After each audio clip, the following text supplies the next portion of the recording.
আমার ভালোবাসার মিষ্টি বন্ধুরা, কেমন আছো তোমরা? আশা করি তোমরা অনেক ভালো আছো। তোমাদেরকে মজা দেওয়ার জন্য আমি আবারও একটি নতুন গল্প নিয়ে এলাম। আজকের গল্পটি খুবই মজাদার হতে চলেছে।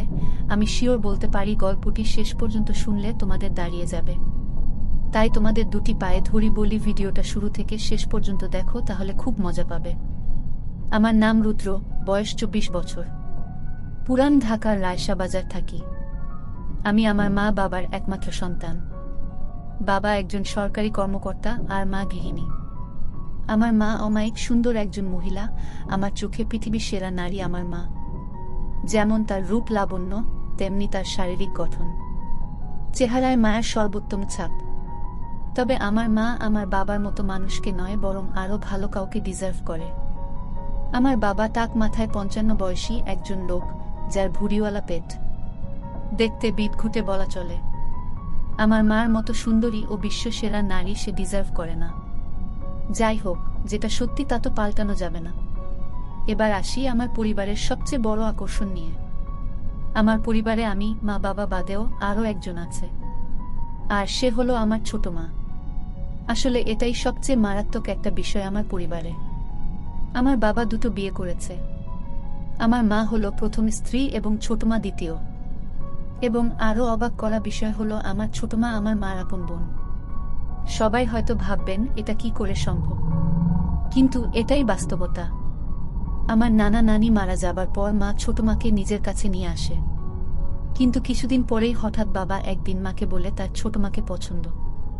তাজ্জবের বিষয় হলো মা এক ফোঁটাও কষ্ট পায়নি কিংবা বাবাকে পাল্টা কিছু বলেওনি। উল্টো নিজেই ছোট মাকে তার সতীন করে নিয়েছে।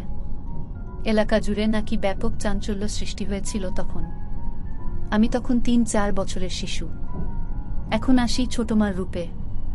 দুই বোন শুধু চেহারাই ভিন্ন, আর তাছাড়া সব একই রকম। শুধু মা লম্বায় 5 ফুট 6 ইঞ্চি আর ছোট মা 5 ফুট 5 ইঞ্চি, 2 ইঞ্চি খাটো। তাছাড়া কেউ আলাদা করতে পারবে না তাদের। এখন আসি আমার তাদের প্রতি এত আগ্রহ কিভাবে এলো। ক্লাস 9-এ পড়া অবস্থায় হঠাৎ একদিন রাতে ঘুমানোর আগে মোবাইলে একটা ভিডিও এলো। ক্যাপশনে ছিল আপন ছেলের সাথে মা। আমি অবাক হয়ে ভিডিওটা দেখলাম। অজান্তেই নিজেকে ভিডিওর ছেলের জায়গায় আর মাকে সেই মায়ের জায়গায় রেখে ভিডিওটা দেখতে দেখতে লাগলাম। ভিডিওর সাথে আমারও মাল ঝরল। ধুপ করে উঠল বুকটা। উঠে বসে ভাবতে লাগলাম, এসব কি ভাবছি আমি, ছিছি। কিন্তু কেন জানি না সাথে সাথে অনলাইন সার্চ করলাম। যা ফলাফল এলো তা আমার কপাল খুলে দিল। বিদেশে নাকি মা ছেলেরা আনন্দ করে, আর আদিম যুগে এসবই ছিল স্বাভাবিক। এসব দেখে আমার তো চান কপাল। তখন রাত ছিল, ক্লান্ত ছিলাম বলে ঘুমিয়ে পড়ি। হঠাৎ রাতের স্বপ্নদোষে ঘুম ভাঙল। স্বপ্নে আমার একটা ভুল ভাঙল। আমার চান কপাল নয়, আমার চাঁদ তারা ছবি আছে। আমার যে আরেকটা মাও আছে তা তো ভুলেই গেছিলাম। একসাথে দুটো মা, মা ও ছোট মার কথা স্বপ্ন দেখে ঘুম ভেঙেছে। সারা রাত আর ঘুমাতে পারলাম না। সেদিন থেকেই মা ও ছোট মার প্রতি ভালোবাসার জন্য লুকিয়ে লুকিয়ে তাদের দেখতাম, কিন্তু জানি এসব বিদেশেই সম্ভব, বাংলাদেশে নয়। শুধু দেখেই শান্তি। আমি বললে তো আর বিদেশি মায়ের মতো আমার মা আমার সাথে আনন্দ করবে না। তাই তাদের লুকিয়ে লুকিয়ে দেখে চলেছি। তো এরই মাঝে একদিন ভার্সিটি থেকে বাসায় এসে কি খাবার দিতে বলতে ছোট মার রুমে গেলাম। গিয়ে অপ্রস্তুত হয়ে পড়লাম দুজনেই। মা শাড়ি পরছিল। আমি অবাক হয়ে দাঁড়িয়ে গেলাম ছোট মার দিকে তাকিয়ে। যদিও এটাই আমার জন্য প্রাপ্য ও চাহিদা, কিন্তু এভাবে সামনাসামনি দেখাটা স্বাভাবিক নয়। তাই নার্ভাস হয়ে গেছিলাম, কি করব বুঝতে পারছিলাম না। কিন্তু ছোট মার কাণ্ডে আমি একদম অবাক হয়ে গেলাম। সে সামান্য চমকালো না, বরং আমার দিকে মুচকি হেসে বলল, কি লাগবে বাবু? কোনো দরকার? এসো বসো। সে স্বাভাবিকভাবেই কোনো তড়িঘড়ি না করে ধীরে সুস্থে পড়ে নিল। আমাকে দাঁড়িয়ে থাকতে দেখে এগিয়ে হাত বাড়িয়ে আমার হাত ধরে টেনে বিছানায় বসিয়ে বলল, কিছু লাগবে বাবু? কিছু বলছো না কেন? আসলে আমার খিদে লেগেছে ছোট মা। ছোট মা, ওহ আমি তো ভুলেই গেছিলাম। এসো এসো বাবু, তোমার খাবার রেডি আছে, এসো খেয়ে নাও। ছোট মার সাথে ডাইনিং টেবিলে গেলে আমায় তুলে খাওয়ালো সে। খাওয়া শেষে ছোট মা কইল, এবার গিয়ে রেস্ট নাও। আমি, মা কোথায়? ছোট মা, তোমার মা তার রুমে আছে, ঘুমাচ্ছে। তুমি ঘুমাও, উঠে দেখা করো। আমিও ঘুমাতে গেলাম। বিকেলে ঘুম থেকে উঠে মার রুমে যাচ্ছি। ছোট মার রুম পেরিয়ে মার রুম যাচ্ছি, এমন সময় শুনতে পেলাম মা ও ছোট মার আলাপচারিতা। খিলখিল করে হাসছে দুজন। মা, তারপর কি হলো? ছোট মা, দেখার মতো ছিল বুবু। হা করে তাকিয়ে আছে, কি করবে বুঝতে পারছে না। পরে আমি সামলে নিলাম, এমন ভাব করলাম যেন কিছুই হয়নি। মা, আমার বোকা বাবুটা বোকাই রয়ে গেল। মাকে দেখে কেউ এমন চমকে যায়? ছোটবেলায় তো কত দৃশ্য দেখেছে। ছোট মা, এখন কি আর ছোট আছে বুবু? আমাদের বাবু কিন্তু সেরকম পুরুষ। মা, হ্যাঁ রে, ঠিকই বলেছিস, কিন্তু আমার বড্ড ভয় হয় রে। ছোট মা, কেন? ভয় কিসের? মা, এই বয়সের ছেলেরা নিজের ক্ষতি করে বসে, আর কোনো বাহিরের মেয়ের পাল্লায় পড়লে তো সব শেষ। ছোট মা, কি করা যায় বলতো? মা, একটা বিষয় ভাবছি। কয়েক মুহূর্ত নীরবতা, এরপর হঠাৎ বলতে শুরু। ছোট মা, পারবো না কেন? আমাদের বুকের মানিক এভাবে শেষ হতে দিব না। ওর একটা ভবিষ্যৎ আছে। মা, হ্যাঁ, যেভাবেই হোক। নিজেদের কথা ভাবলে চলবে না। ছোট মা, ওর জীবন সুন্দর করতে হলে জীবন ত্যাগ দিব। তুমি কিচ্ছু ভেবো না, আমাদের বাবুর জীবন সুন্দর করবই আমরা। আমি তাদের কথায় আগাগোড়া কিছুই বুঝলাম না। প্রথমে আমায় নিয়েই কথা বলছি সকালের কাণ্ডে, কিন্তু পরে কি বিষয়ে আমাকে জড়িয়ে দিল বুঝলাম না। আমার জীবন কি সুন্দর করবে মাথায় ঢুকল না। আমি আর ওই রুমে ঢুকলাম না। নিজের রুমে গিয়ে চিন্তা করতে করতে অস্থির। অনেকক্ষণ পরে রুমে হঠাৎ মা এলো। আমায় খাটে বসে চিন্তিত দেখে বলল, কি হয়েছে বাবু? মন মরা হয়ে বসে আছিস কেন? আমি, এমনি মা। মা, না তো, এমনি আমার বাবুটা মন খারাপ করে থাকবে কেন? দেখি কি হয়েছে, বলতো আমায়। এমন সময় ছোট মা ঘরে ঢুকে বলল, আমাদের বাবু বড় হয়ে গেছে, এখন আর মাদের কিছু বলার প্রয়োজন মনে করে না। আমি, না ছোট মা। কি বলো এসব? ছোট মা, ছোট সময় থেকে পালতেছি তোমাকে, এখনো শিখাতে হবে? কি হয়েছে বলো? আমি, আসলে সকালের বিষয়টার জন্য আমি সরি ছোট মা। আমার নক করে ঢোকা উচিত ছিল, ভুল হয়ে গেছে, ক্ষমা করে দাও। মা ও ছোট মা চাওয়া চাই করছে একে অপরকে। ছোট মা আমায় টেনে বুকে জড়িয়ে বলল, বোকা ছেলে, আমি কিছু বলেছি তোমাকে? রাগ করেছি তোমার উপর? আমি, না, কিন্তু কাজটা ঠিক করিনি তো। মা তখন আমায় গালে হাত বুলিয়ে দুজনের মাঝে আমাকে বসিয়ে বলল, বোকা ছেলে আমার, কবে বড় হবি বলতো? পাগল ছেলে, এসব নিয়ে আর ভাবিস না বোকা। আমি, কিন্তু মা। ছোট মা, বলেছি না চুপ করতে। মার কথা শোনো বাবা। আমি তো কিছু মনে করিনি বাবা, কেন এত মন খারাপ করছো?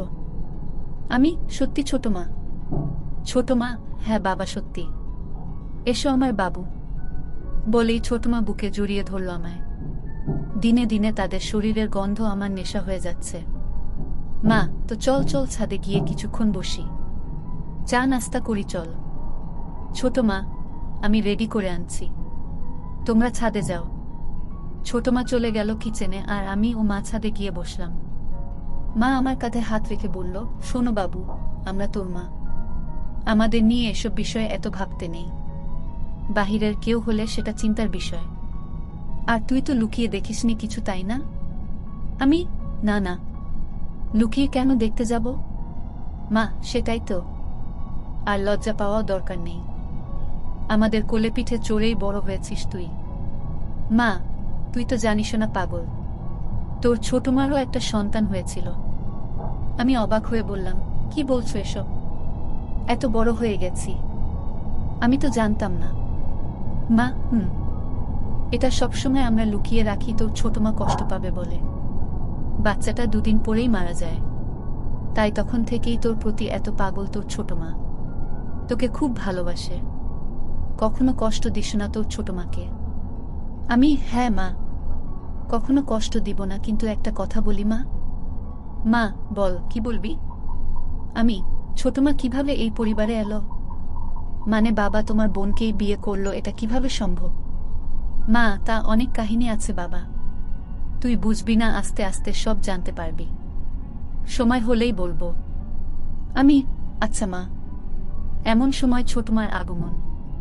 চা নাস্তা করতে করতে খুব গল্প করছি আমরা। 3-4 দিন পরে একদিন সকালে উঠে বাথরুমে ঢুকি তাড়াহুড়ো করে। ঢুকেই অবাক হয়ে যাই। আবার ছোটমার সামনাসামনি। এবার মাথায় চক্কর দেওয়ার মতো দশা। হঠাৎ দেখায় দুজনই চিৎকার দিয়ে উঠি ও দৌড়ে আমি বেরিয়ে আসি। সাথে সাথে মা হাজির। মা, কি হয়েছে, কি হয়েছে? এদিকে ছোটমা বেরিয়ে এলো বাথরুম থেকে ওই অবস্থায়। মা ও ছোটমার আমার সামনে এই অবস্থার জন্য সামান্য চিন্তিত নন। ছোটমা হাসতে হাসতে বলল, রুদ্র ভয় পেয়ে গেছে আমার সাথে। হঠাৎ করে ঢুকে পড়ায় আমি চমকে যাই। আমার চিৎকারে রুদ্র চিৎকার। মা আমার কপালে হাত বুলিয়ে বুকে জড়িয়ে বলল, আমার বোকা ছেলে এমন করে চিৎকার করে? তোরা পারিসও? এখন ছোটমা আমাদের দুজনের সামনে ভেজা শরীরে দাঁড়ানো। মা, তুই নক করে ঢুকবি তো বোকা। আমি খুব হিসু পেয়েছিল। ছোটমা, ওহ তাই তো, যাও যাও হিসু করে এসো আগে। ছোটমা আমার হাত ধরে টেনে বাথরুমে ঢুকিয়ে দিল। আমি ভিতরে গিয়ে হিসু করে বেরিয়ে এলাম। মা ও ছোটমা কথা বলছিল। আমি আশায় চুপ করে গেল। চোখে চোখে নিজেরা কি যেন ইশারা করল। মা, আচ্ছা যা গোসল করে খেতে আয়। মা আমায় খেতে নিয়ে গেল। খাওয়া শেষে হঠাৎ ছোটমার ডাক মাকে। রুম থেকে ডাকছে, ছোটমা, বুবু, এসো তো, একটু হেল্প লাগতো। মা, আমি খাচ্ছি। দাঁড়া, রুদ্র আসছে। মা আমার দিকে তাকিয়ে বলল, যা তো ছোটমার কাছে একটু। আমি এগিয়ে ছোটমার রুমে যেতেই যে দৃশ্য দেখলাম তা কল্পনা করা আমার পক্ষে অসম্ভব। ছোটমা, দরজায় দাঁড়িয়ে কেন? এসো ভিতরে। আমার হুকটা লাগিয়ে দাও না রুদ্র। আমি গুটি পায়ে এগিয়ে যাচ্ছি, কিন্তু বললাম, মা আসুক। ডাক দেই? ছোটমা, মা খাচ্ছে। তুমি এসো। লাগিয়ে দাও। কড়া গলায় বলাতে আমি একটু ভয় পেয়ে যাই। আমি কাপা হাতে হুকটা লাগিয়ে দিলাম। সাথে সাথে ছোটমা আমার দিক ফিরে বলল, কেমন লাগছে আমায়? আমি ভ্যাবলা হয়ে তাকিয়ে আছি তার মুখের দিকে। ছোটমা, কি হলো বলো। আমি, তোমার কি হয়েছে ছোটমা? আমায় এসব জিজ্ঞেস কেন করছো? ছোটমা, না হলে কি তোমার শ্বশুরকে জিজ্ঞেস করব? আমি মানে? ছোটমা, নিজের ছেলের কাছে জিজ্ঞেস করেছি কেমন লাগছে দেখতে। আর তুমি কিনা আজগুবি কথা বলে চলেছ।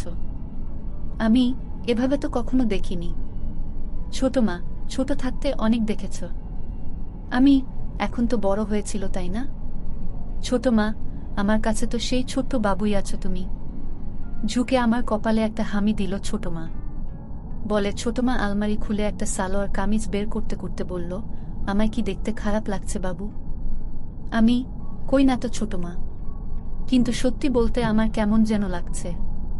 ছোটমা সিরিয়াস হয়ে আমার পাশে বসে আমার কাঁধে হাত রেখে বলল, কেন, কেমন লাগছে? আমি, হঠাৎ এভাবে তোমায় দেখা কেমন অদ্ভুত লাগছে। ভয় করছে কেন জানি। ছোটমা, বোকা ছেলে, এটা কোনো চিন্তার বিষয় না। আমি তোমার মা। প্রত্যেক সন্তানের সাথে মায়ের সম্পর্ক হয় পবিত্র। বাহিরের মেয়েকে এমনভাবে দেখলে মনে কুচিন্তা যেন না আসে, এজন্য ঘরেই এসব শিক্ষা নেওয়া উচিত। তাহলে অভ্যাস হবে এমন দেখার। তাহলে কাউকে এমন দেখলে কুচিন্তা আসবে না মনে। দেখো না, বিদেশি মা সন্তানের সামনেই এসব পড়ে বেড়ায়, তাও হাজার হাজার মানুষের সামনে। আমি, তাই তো। এমন সময় মার আগমন। মা, কি কথা হচ্ছে তোদের মা ছেলের? মা আশায় একটু অপ্রস্তুত হলে মা পরিবেশটা একদম স্বাভাবিক করে দিল। এমন ভাব করল যেন কিছুই হয়নি। মা, গল্প করা হলে এবার রান্না বাড়া করতে আয়, আর তুই পড়তে বস গিয়ে। আমিও বেরিয়ে ঘরে গেলাম। ঘরে গিয়ে হাত দিয়ে মনের শান্তি নিলাম। রাতে যখন খাবার টেবিলে যাই তখন সব যেন ঘোলাটে। ছোট মা মা দুজনই পারলে ঘুমটা দিয়ে থাকে বাবার সামনে। আপাদমস্তক ঢাকা শরীর, দুজন যেন সদ্য ধোয়া তুলসী পাতায় ভেজানো। খাবার দাবার শেষে নিজের রুমে গিয়ে ঘুমাই। রাতে হিসু করতে উঠে দরজা খুলতেই আমি যা দেখলাম তা দেখে আমার চোখ ছানাবড়া হয়ে গেল। মা ও ছোটমা দুজন একসাথে হয়ে বাথরুমে ঢুকছে। শুধু পিছন থেকে অন্ধকারে যা দেখা গেছে দরজা খুলতেই। শুধু বোঝা যাচ্ছে তাদের কিছুই নেই, কিছু দেখা যাচ্ছে না। আমার রুমের দরজা খোলার কোনো শব্দ হয় না, তাই তারা বুঝতে পারেনি। দুজন একই সাথে বাথরুমে ঢুকেছে দেখে আমার শরীরে শিহরণ বয়ে গেল। এত রাতে তারা বাথরুমে কেন, এটা ভেবে আমি বাথরুমের দিকে যেতে থাকি। এমন সময় পাশে মার রুমে তাকিয়ে দেখি বাবা একদম ওই অবস্থায় হয়ে ঘুমিয়ে আছে। যাই হোক, আমি সোজা বাথরুমের কাছে গেলাম। গিয়েই কথোপকথন শুনে কানে বাজ পড়ল। ছোট মা, আর ভালো লাগে না বুবু। প্রতিদিন দুই বোন মিলে এক ফোঁটা পানি পাই না। খুব রাগ হচ্ছে। মা, কি করব বলো? শুকিয়ে গেছে ওনার। বয়স হয়েছে তো। ছোট মা, এই বয়সে কি এভাবে ঘুমাতে ভালো লাগে? তোমারও বয়স হয়নি। খারাপ লাগে না তোমার? মা, খারাপ তো লাগে রে, কিন্তু কি করব বলো? ছোট মা, তাহলে কি আমরা এটাই করব? মা, হ্যাঁ। তাছাড়া কোনো উপায় নেই। ঘরের কথা ঘরেই রাখতে হবে। বাহিরের কারো সামনে পা মেলে না ধরে ঘরেরটা দিয়ে করতে হবে। ছোট মা, হ্যাঁ গো বুবু। মা, পাবো পাবো, কোনো চিন্তা করিস না, ওকে আমরা মানিয়ে নিব। ছোট মা, ও রাজি হবে তো? আমার ভীষণ ভয় করছে বুবু। এ যুগের ছেলে। মা, আমাদের বাবু আমাদের কষ্ট নিশ্চয় বুঝবে। আমরা দরকার হলে এ যুগের মেয়েদের মতো ওকে সেজে দেখাবো। তুই যা করছিস করতে থাক। আমিও মাঠে নামছি দ্রুত। রাজি না হলে পায়ে পড়ব, তবুও আর পারব না ওকে ছাড়া। আমাদের সন্তান আমাদের কষ্ট বুঝবে ঠিকই। ছোট মা, হ্যাঁ বুবু, তাই যেন হয়। মা, এখন তাড়াতাড়ি করো। ঘুমাবি না? ছোট মা, করছি। এই তো হয়ে গেছে। আমি প্রথমে বুঝতে পারিনি আমায় নিয়ে কথা হচ্ছে, কিন্তু আমার নাম শুনে আমি তো পুরোই আকাশ ভাঙা ধাক্কা খেলাম। তার মানে আমার দুই মা আমার জন্য পাগল। খুশিতে আমি আত্মহারা। তার মানে আমি যা অসম্ভব ভাবছিলাম তা আমারই জন্য অপেক্ষা করছে। তাদের গোসল শেষ পর্যায়ে। আমি তাই দ্রুত গুটি পায়ে রুমে ঢুকে যাই। দরজা ভিজিয়ে হালকা ফাঁক করে দেখতে থাকি বাহিরে কি হয়। একটু পরেই বাথরুমের দরজা খুলল। দুজন দুটো গামছা পরে বের হয়েছে। অন্ধকারে এটুকুই বোঝা গেল। দুজন একসাথে একই রুমে ঢুকে পড়ল, ছোটমার রুমে। বুঝলাম একসাথে ঘুমাবে দুজন। আমি কয়েক মুহূর্ত এসব ভেবে অবাক হলাম যে আমার মায়েরা আমার জন্য পাগল হয়ে আছে। নিজেরা কত প্ল্যান করে বসে আছে। আমি চিন্তা করলাম তাদের সামনে আমার নিজের ইচ্ছা প্রকাশ করব না যে আমিও তাদের জন্য পাগল। আমি তাদের প্ল্যান অনুযায়ী চলার সুযোগ করে দিব। তারাই আমায় গুছিয়ে রাজি করিয়ে নেবে। দেখতে চাই কতটা এগোয় তারা।